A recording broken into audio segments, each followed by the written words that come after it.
I guess I love Mulberry because it's so classic, and particularly with their bags, it's something you can hold on to forever. It's so British without being kind of snooty. It's kind of fresh and young. And I just think that the clothes are really lovely, very well tailored. And also very inventive, always inventive, but without being so inventive that you can't wear it season after season. I really like it, and I particularly love their bags, of course. I got this like 6 years ago and it still does the job.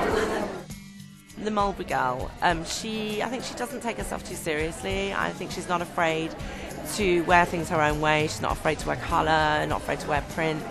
I think she certainly loves her handbags. I think she kind of mixes and matches things up and just doesn't take life too seriously. I think she definitely has a laugh, like we all do. So Mulberry is a brand that's all about craft, and we really wanted that to be reflected in the store design. In many ways we thought about the store in the way that we think about the product. We love a simplicity, a practicality, almost what we would describe as a transparency of craft. Because it's such a big, deep store, we needed one great big sort of architectural gesture to tie the whole space together, and that's where we started playing with the idea of the dry stone wall. When Mulberry asked me to do this job on New Bond Street, it's a very exciting opportunity for me, not only to build a beautiful wall in London where it's going to be seen by millions of people, but also to bring some of the countryside into the city and for the city folk to see the beauty of dry stone walls. One of the themes is the sort of the rejuvenation of and the use of craftsmen and craft. But not just that, it's also about using materials which are considered real things that are tactile, that you can touch. So we're using stone, obviously, we're using oak, we're using brass, all these materials that are in some ways unfettered.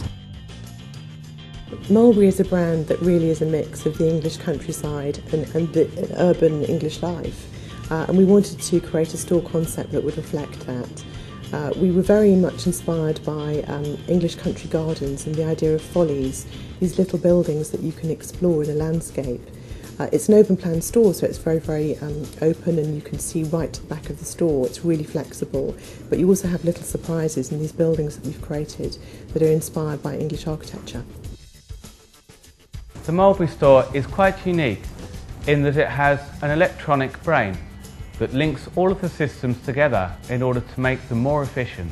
It has lungs, air systems behind the feature wall, to provide cool, fresh air all year round. It even has an electronic nose that senses air quality and adjusts flow rates according to how many people are in the store. This really isn't your typical New Bond Street store. It's really progressive, and I think that our customers are going to have quite a surprise when they come and see it. From the dry stone wall to the open plan layout and the poured concrete floor, it's the antithesis of a slick, shop-fitted luxury experience. It's been an absolute pleasure working with Mulberry on this flagship store, and I think what we've created is something which will be a real statement for Mulberry, for Bond Street and for British luxury.